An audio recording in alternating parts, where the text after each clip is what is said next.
आज से करीब 60 साल पहले समय था 1962 का और उस लड़ाई में जिसे शहीद माना, यहाँ तक कि उनके परिवार वालों को भी मौत की खबर दे दी थी। उस जांबाज की पत्नी विधवा की तरह जी रही थी, मगर अचानक एक दिन ऐसी खबर आई जिस पर किसी को भी यकीन नहीं हुआ था।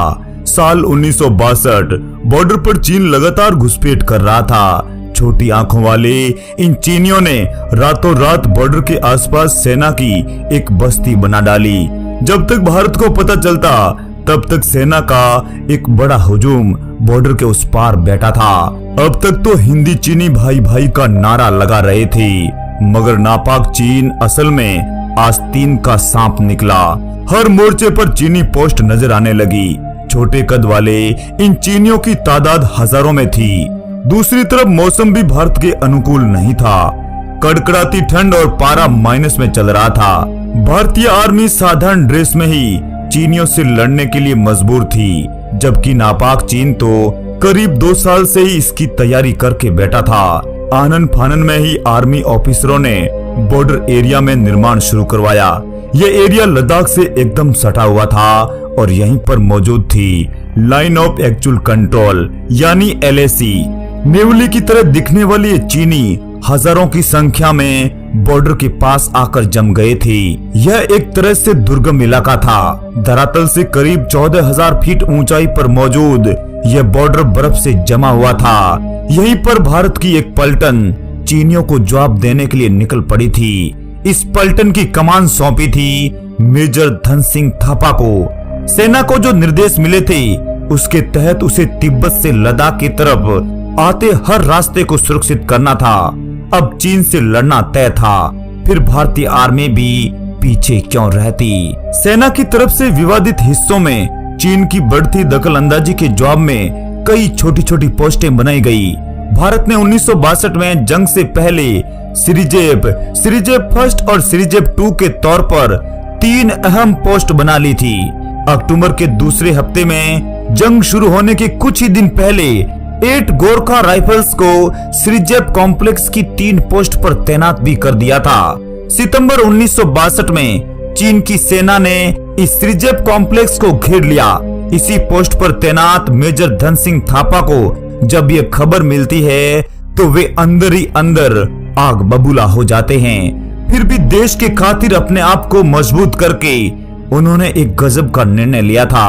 असल में पोस्ट सिरिजेप फर्स्ट को मेजर धन सिंह थापा कमांड कर रहे थे और उनके पास करीब 30 जवानों की एक टुकड़ी थी। मगर अचानक उन्हें खबर मिली कि उनकी बेटी की मौत हो गई है और फिर उन्हें घर जाने की छुट्टी भी मिल गई थी। मगर एक तरफ देश खतरे में था तो दूसरी तरफ अपने कलेजे का टुकड़ा सदा सदा के लिए उनसे दूर हो गया था।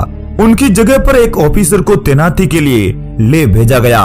कहते हैं कि मेजर थापा ने छुट्टी मिलने के बाद भी अपनी कंपनी को अकेले न छोड़ने का मन बना लिया था। इस समय तक चीन के साथ बॉर्डर पर बेहद खराब हालात हो गए थे। ऐसे में मेजर थापा अपने साथी सिपाहियों को अकेला छोड़कर वे घर नहीं जाना चाहते थे और वे घड़ी भी आ गई थी जिसका वे इंतजार कर रहे थे। तारीख थी 20 अक्टूबर 1962 की। यह वही दिन था जिस दिन चीन बॉर्डर क्रॉस करके भारत की सीमा में घुस गया था। मगर भारत सरकार को अब भी विश्वास नहीं था कि चीन ऐसा भी कर सकता है। पंडित नेहरू तो अब भी चीन की हिमाकत कर रहे थे। नेहरू जी अंतर्राष्ट्रीय राजनीति में इतने छा गए थे कि देश में क्या घटित हो रहा है वे कभी जान ही नहीं पाए थे। मगर मेजर धन सिंह थापा चीन को अच्छी तरह समझ रहे थे। 19 अक्टूबर 1962 को चीनी सेना की गतिविधियां काफी बढ़ गई थी। मेजर थापा इसे देखने के बाद अलर्ट भी हो गए थे। उन्होंने जवानों से गहरा गड्ढा खोदने के लिए कह दिया था और फिर वो 20 अक्टूबर कयामत का दिन भी आ गया। चीन की सेना ने एक जबरदस्त हमला बोल दिया। करीब 2.5 घंटे तक सिरिजेप पर मोर्टार और आर्टिलरी फायरिंग होती रही। कुछ सेल्स कमांड पोस्ट पर भी गिरी और इसकी वजह से रेडियो सेट को भी काफी नुकसान झेलना पड़ा। इस दुर्गम इलाके में यह रेडियो ही अकेला साधन था जो आर्मी ऑफिस से लगातार खबर दे रहा था, मगर अब इसने भी जवाब दे दिया था। अब पोस्ट का संपर्क पूरी बटालियन से कट चुका था।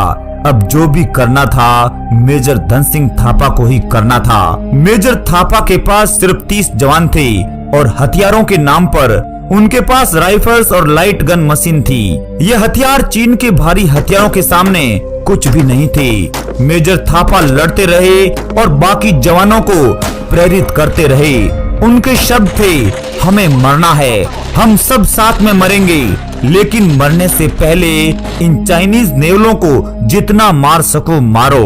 गोरखा पलटन की अग्नि परीक्षा हो रही थी और वे लगातार आगे बढ़ते हुए चीनियों पर गोली दाग रहे थे। और जब गोलियां खत्म हो गई थी तो गुत्थम गुत्था की लड़ाई लड़ने को भी तैयार थे।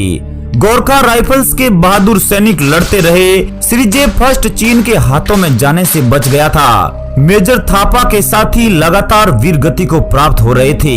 उनके बहादुर जांबाज अंत तक अपनी खुखरी से चीनी सेना का मुकाबला करते रहे। मेजर साहब कभी इधर तो कभी उधर अपने साथियों का हौसला बढ़ाते रहे।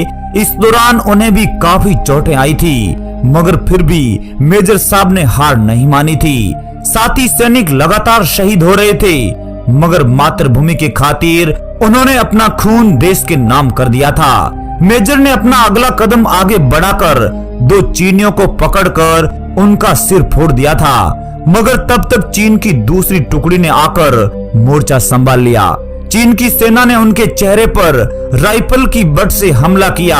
इसकी वजह से उनके 2 दांत भी टूट गए थे। मेजर थापा ने चीनी सैनिक को ढेर कर दिया था। वे भागने को मजबूर थे, लेकिन उनकी दूसरी पलटन आने से मेजर साहब चारों ओर से घिर गए और फिर चीन की सेना ने उन्हें युद्धबंदी बनाकर अपनी पोस्ट की ओर ले गए। चीनी सैनिकों ने उन्हें लाखों जख्म दिए, मगर उन्होंने हर बार वंदे मातरम कहकर जवाब दिया था। मगर देश की कोई खबर देने के लिए वे कभी राजी नहीं हुए थे। टॉर्चर की हर सीमा को उन्होंने पार कर लिया था, मगर मेजर साहब को वे झुका नहीं पाए थे। चीन ने युद्धबंदी के तौर पर उनके साथ बेहद बुरा बर्ताव किया। उन्हें चीनी सैनिकों की हत्या के लिए दोषी माना और उन्हें सजा दी।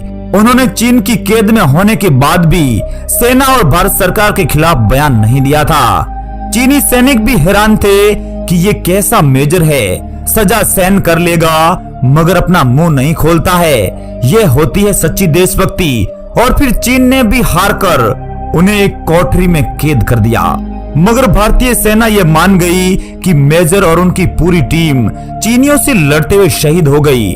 सरकार भी मान चुकी थी कि मेजर थापा शहीद हो गए हैं। उनके घर पर उनकी शहादत की खबर भी भिजवा दी और उनका अंतिम संस्कार तक कर दिया था। सरकार ने उन्हें मरणोपरांत परमवीर चक्र देने का ऐलान तक कर डाला था। मगर जब दोनों तरफ से समझौता हुआ तो युद्धबंदियों के लौटाने की बात आई। जब चीन की तरफ से युद्धबंदियों की लिस्ट दी गई तो फिर सेना उस लिस्ट को देखकर चौंक गई थी।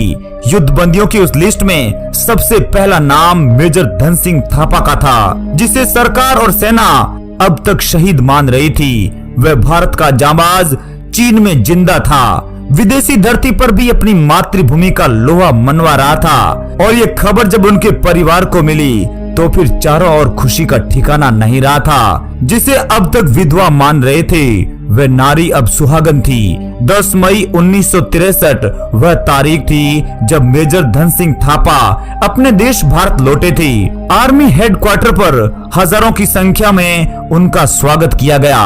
उनकी धार्मिक परंपराओं में पंडित ने उनका मुंडन करवाया और फिर से उनका नामकरण भी किया था। धार्मिक परंपराओं के तहत ही मेजर धन सिंह थापा की दोबारा उनकी पत्नी से शादी भी कराई गई और फेरे भी लिए गए। उसके बाद भी वे सेना में अपनी लगातार सेवा देते रहे और साल 2005 में उनका देहांत हो गया था। जय हिंद, वंदे मातरम।